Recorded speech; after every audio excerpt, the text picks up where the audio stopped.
Welcome to Our Girl Relationships. We talk about the problems people face in their day to day lives. Let's start with the video. I don't come from money, and financially, my parents did their best to provide for us. Growing up, our basic needs were met, and they were able to help us out with high school education and college tuition for my brother. I had to take a study loan in which my grandfather helped me out, and I've basically lived the last 10 years of my life paying it back. Even after getting jobs, it wasn't enough to live in luxury. But I'm not complaining because, along with my hubby, we were able to make a decent and happy living. We didn't have any children because we both agreed financially we weren't well enough to take care of them. So the little savings that we did have, we used on buying ourselves a house and living our best life. Unfortunately, my husband passed away a year ago. Last year has been an absolute struggle. My life was turned upside down. I even struggled with depression for a few months. I had to join a support group to learn to deal with his loss. Of course, my family was there for me, but none of them understood what it was like to lose your husband. I loved being with them, and I'd feel better when I'm around people. But as soon as I came back to an empty house, it all hit me, and I'd either go straight to sleep or stay awake all night crying. I even skipped meals sometimes, and it was showing. That's when my brother asked me to stay at his place every other night. It really helped me to come to terms with my life and the loss. So, when a year later my brother was struggling financially and didn't have anyone to help him out, I offered him a solution. I told him that he could move into my place with sister in law and stay there as the house was too big for me to live alone. I told him it's not a big deal, as I'd appreciate the company. More importantly, I didn't want his kid to struggle as we did. If I had the means to make his life a little better, I wanted to do so. Never had I thought that this decision would cost me so heavily. My brother and sister in law moved into my house about 4 months ago, and initially, it wasn't a bad arrangement. They stayed out of my life mostly and kept me company whenever I felt alone. My nephew was loud enough for the house to feel like a big family lived in it. There were times when things annoyed me, but after having a chat with sister in law or my brother, we were able to adjust so that all of us could live comfortably. I trusted them and didn't think about leaving them alone whenever I had to go out for a work trip. At first, I didn't notice many changes because the things they used to pawn off were items like silverware from a set or one of the books from my husband's classic collection. I rarely used to visit anything that had my husband's memory because it was too hard to look at them without being sad. I boxed almost all of his stuff and put them in the basement. The only things that I kept around me was our wedding ring that I still wear, a few of his t-shirts and hoodies that I wear whenever I miss him to the point of it overwhelming me, his favorite mug, and the music box he gave me when we were struggling a lot after his initial diagnosis of cancer. That was my most cherished possession.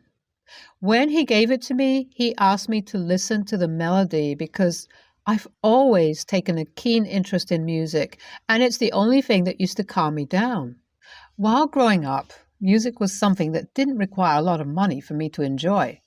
I could hum it or create it out of the things I had, and I could always listen to the radio free of cost.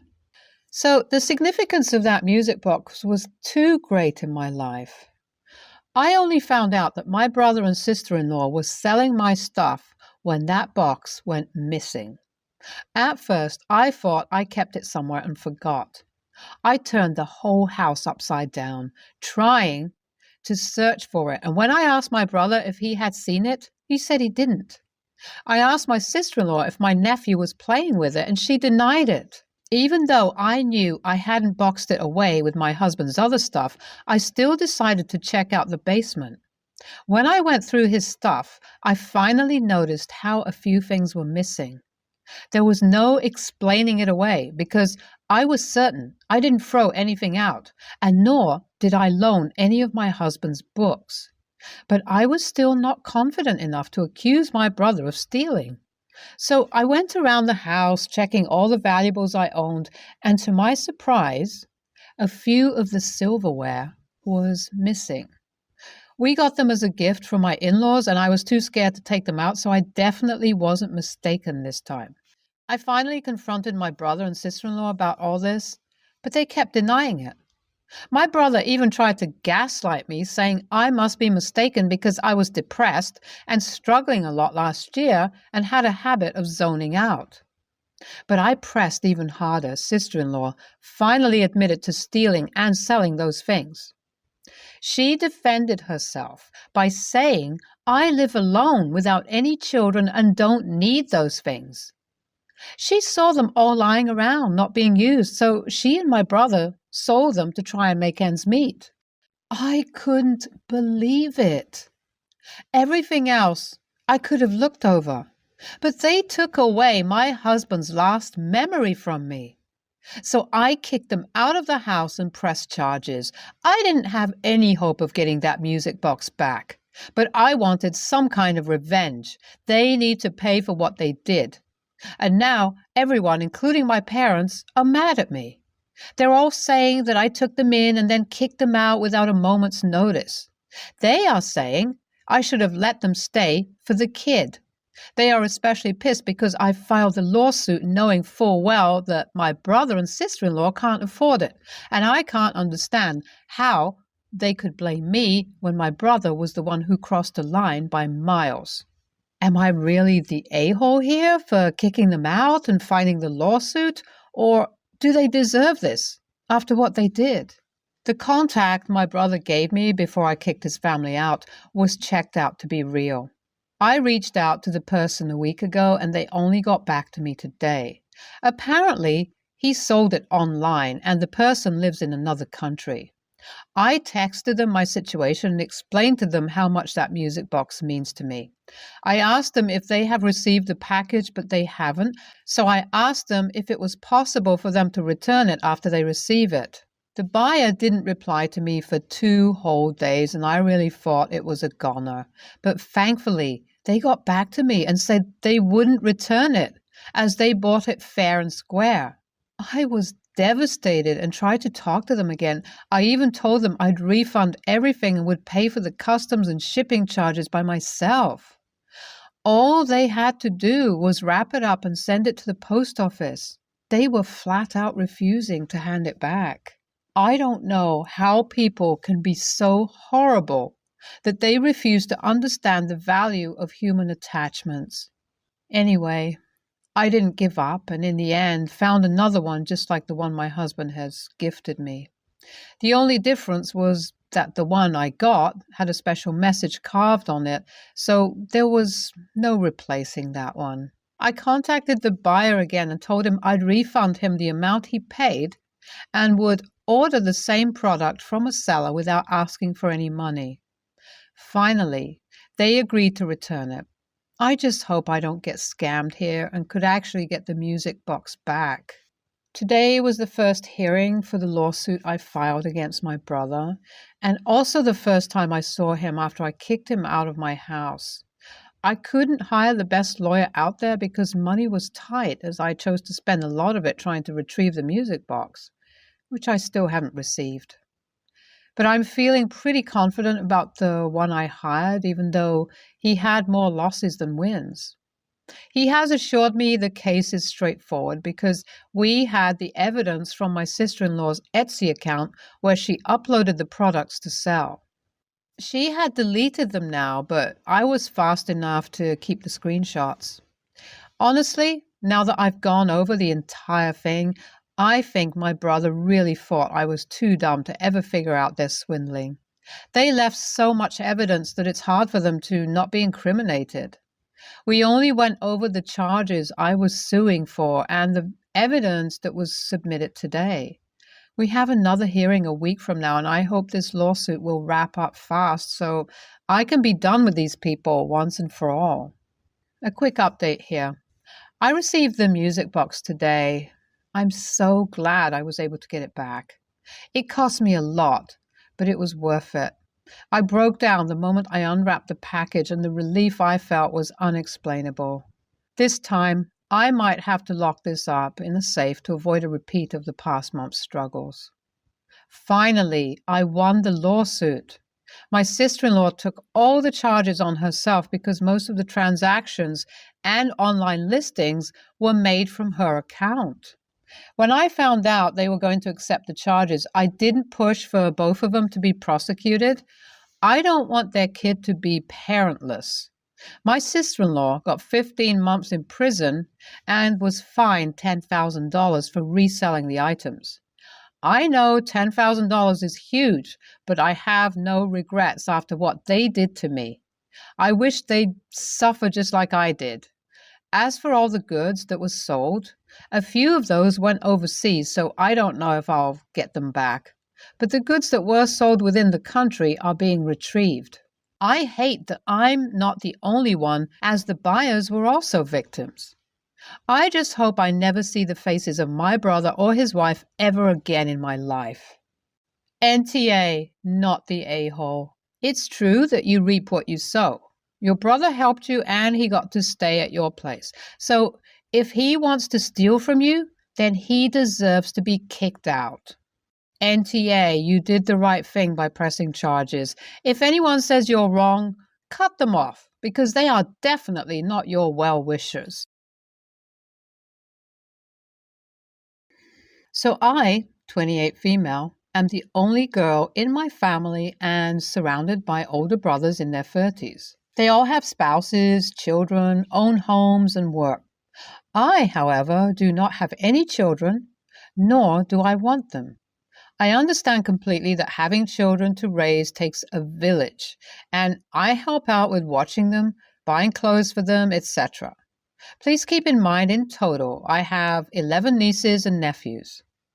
My brother, Joshua, is getting married in 2 weeks, and today they decided to go to court to file for the marriage license.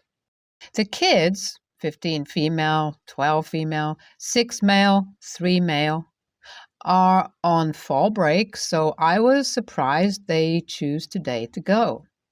I was having breakfast with my parents, stopping by, before doing errands on my one day off this week.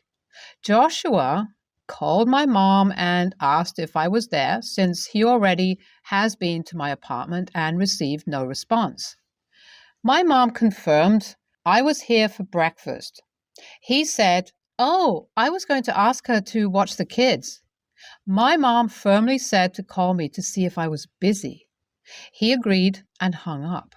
An hour goes past and I start getting my things to leave. As I am packing up, Joshua comes and sees me and said, "I brought the kids for you to watch. Me and Tanya, 33 female, have to go file for our marriage license." I responded with no. I have errands to run and things to do, and you didn't even check to see if it's okay to drop the kids off. I firmly said, "I can't watch your kids," grabbed my bag, and headed to my car. He followed and said, "Come on, this is what family does. I need someone to watch my kids." I again said no and basically said, "You guys decided to have kids just like I decided to not have them. Automatically assuming I will want to watch your kids on your day off is selfish. If this is truly what family does, ask your future wife to ask her family to watch the kids." He was mad, but now I'm getting slack from it. I feel like since I am the youngest and childless, they automatically assume I will be cool with watching their kids. And half the time, Joshua doesn't bring anything for the kids. My second oldest brother, Marcus, 33 male, said I was an AH for not wanting to help out.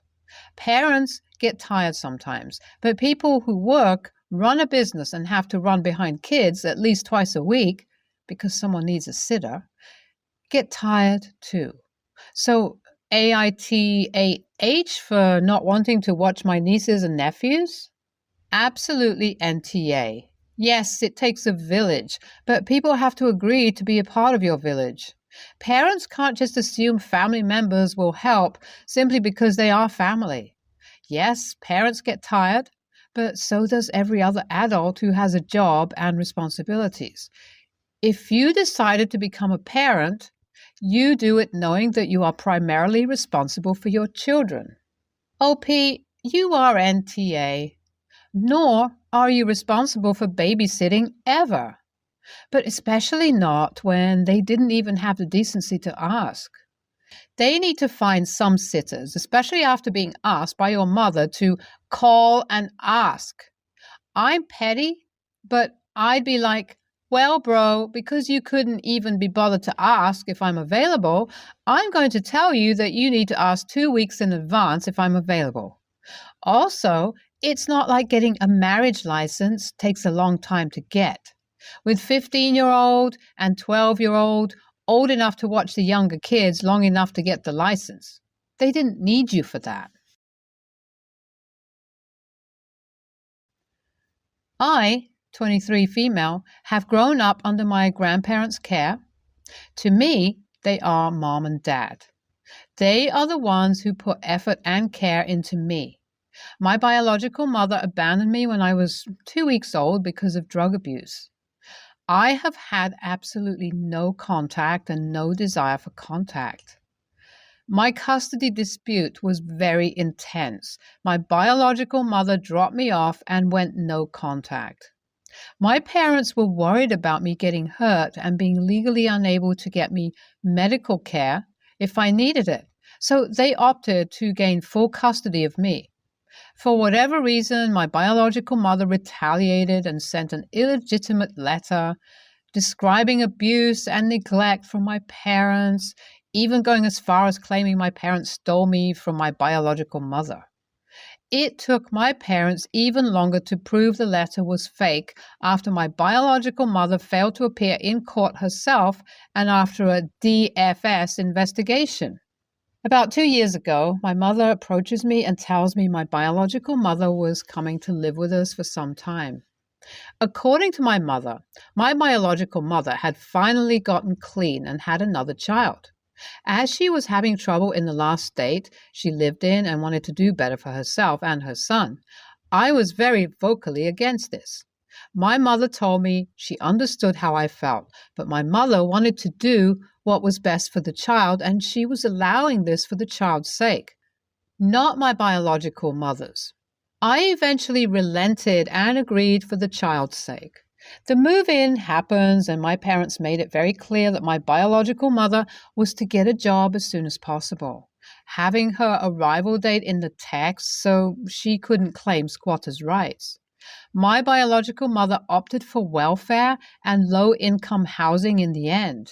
The only reason I know this is my biological mother pulled a stunt trying to claim my income, even though I was an adult before she finally moved out. About 4 months ago, a friend came in to talk with me while I was at work. He brought up how he met my mother at the dollar store she worked at, and I had to correct him. I restated my boundaries to her much more firmly and in a scathing manner. I pointed out how she's wronged me, and I even called her out for only claiming me as her daughter when it benefited her. My mother passed away in September, so emotions in the entire family are very high. The day after my mother's death, my biological mother showed up to my home and started to butt in about how she was still there as my mother, and I restated my boundaries and then made her leave. After that, I've had no contact with her. I very much do not want her around. I'm planning on telling her flat out she is not welcome anymore, even for family gatherings.